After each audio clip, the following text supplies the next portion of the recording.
اگر وہ آپ کی زندگی کو اب بھی متاثر کر رہے ہیں تو آپ بجائے یہ کہ ماضی کے بارے میں سوچ سوچ کر پریشان ہوں، آپ اس کا کوئی حل دیکھیں، آپ اس کا سلوشن سوچیں اور فوراً اس کا حل کرنے کی کوشش کریں۔ کوئی ایسا راستہ اپنائیں جس سے آپ کو بھی سکون مل جائے۔ اگر مکمل طور پر مسئلہ حل نہیں ہو سکتا تو کچھ ایسا راستہ نکالیں جس سے کچھ حد تک جو ہے وہ مسئلہ وہ حل ہو جائے۔ آپ اس مسئلے کا حل موجودہ حالات کو دیکھتے ہوئے کریں، نہ کہ ماضی کو سوچ کے اس کے بارے میں پریشان ہو کر کریں، کیونکہ ماضی میں اور موجودہ حال میں کافی فرق ہے۔ لیکن اگر آپ کو لگتا ہے کہ جو واقعات ہوئے ان سے اب آپ کی زندگی پر کوئی اثر نہیں پڑ رہا اور جو کوئی فیصلے ہوئے اس کا اب آپ کی زندگی میں کوئی رول نہیں ہے، تو اس کے بارے میں سوچ کر پریشان ہونا جو ہے وہ بہت بڑی بے وقوفی ہے۔ نمبر 3، آپ نے اپنے مائنڈ میں کبھی بھی سوچوں کا سرکل نہیں بننے دینا۔ آپ کو جیسے ہی لگے کہ ایک سوچ بار بار آپ کے مائنڈ میں آنا شروع ہو گئی ہے تو آپ نے کیا کرنا ہے، آپ نے فوراً وہ سرکل جو ہے وہ آپ نے توڑ دینا ہے۔ آپ نے سرکل کیسے توڑنا ہے، آپ نے فوراً کسی دوسری ایکٹیویٹی میں لگ جانا ہے، یا آپ واک کرنا سٹارٹ کر دیں، یا آپ کیا کریں کہ کوئی ڈائجسٹ آپ کے پاس ہے وہ پڑھیں، یا ٹی وی دیکھ لیں، یا کسی فیملی ممبر سے بات کر لیں، کسی نہ کسی ایکٹیویٹی میں جو ہے وہ آپ لگ جائیں۔ اب یہ نہ ہو کہ واک کرتے کرتے بھی آپ سوچنا سٹارٹ کر دیں۔ جب آپ واک کر رہے ہو تو آپ اپنے سٹیپ کاؤنٹ کریں۔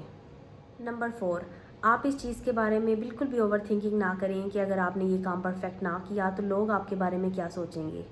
دیکھیں، دنیا میں کوئی بھی انسان پرفیکٹ نہیں ہے، اور آپ یہ سوچیں کہ لوگوں نے ابھی تک آپ کے لیے کیا کر لیا ہے، کیا فائدہ دے دیا لوگوں نے ابھی تک آپ کو۔ لوگ کیا کریں گے، لوگ تو صرف اتنا کریں گے کہ جب آپ سوچ سوچ کے پاگل ہو جائیں گے تو وہ یہ کہیں گے کہ اس کو پاگل خانے میں جمع کروا دیں۔ نمبر 5، آپ اپنے گھر کی کسی کمفرٹیبل جگہ پر چلے جائیں۔ اگر گھر میں کوئی بھی کمفرٹیبل جگہ نہیں ہے تو چھت پر ہی چلے جائیں۔ آپ بیٹھ جائیں اور اپنے کندھوں کو اور اپنی گردن کو ریلیکس کریں۔ آپ نے کیا کرنا ہے کہ اپنا ایک ہاتھ اپنے پیٹ پر رکھنا ہے اور ایک ہاتھ آپ نے اپنا اسٹمک کے پاس رکھنا ہے۔ پھر آپ نے کیا کرنا ہے، آپ نے اپنی آنکھیں بند کر لینی ہیں اور آپ نے سانس جو ہے وہ باہر کی طرف لینا ہے، پھر اندر کی طرف لینا ہے، اس طرح سے۔ جب آپ سانس اندر اور باہر کی طرف لیں تو آپ نے اس دوران توجہ اس چیز پر رکھنی ہے کہ آپ کا پیٹ اور جو آپ کا معدہ ہے وہ کس طرح سے کیسے موو کر رہا ہے۔ اور یہ عمل آپ نے دن میں 3 دفعہ کرنا ہے، یا تب کرنا ہے جب آپ کو لگے کہ آپ بہت زیادہ اوور تھنکنگ کرنا سٹارٹ ہو گئے ہیں۔ آپ اپنے ماضی کے بارے میں سوچ کر اور فیوچر کے بارے میں سوچ کر اپنے پریزنٹ کو تباہ مت کریں۔ جو گزر گیا وہ ماضی تھا، وہ دوبارہ کبھی لوٹ کر نہیں آ سکتا۔ آپ صرف ماضی میں جو آپ کے ساتھ اگر کوئی غلط واقعات ہوئے ہیں یا آپ کے ساتھ کچھ برا ہوا ہے تو آپ صرف اسے سبق سیکھ سکتے ہیں، نہ کہ آپ ان کے یادوں میں کھوئے رہیں اور ہر وقت اس کے بارے میں سوچ کر آپ اپنا پریزنٹ تباہ نہ کریں، اور جو فیوچر تھا اس کے بارے میں سوچ کر بھی آپ اپنا پریزنٹ تباہ نہ کریں، کیونکہ فیوچر کا علم کسی کو بھی نہیں ہوتا کہ کیا ہوگا۔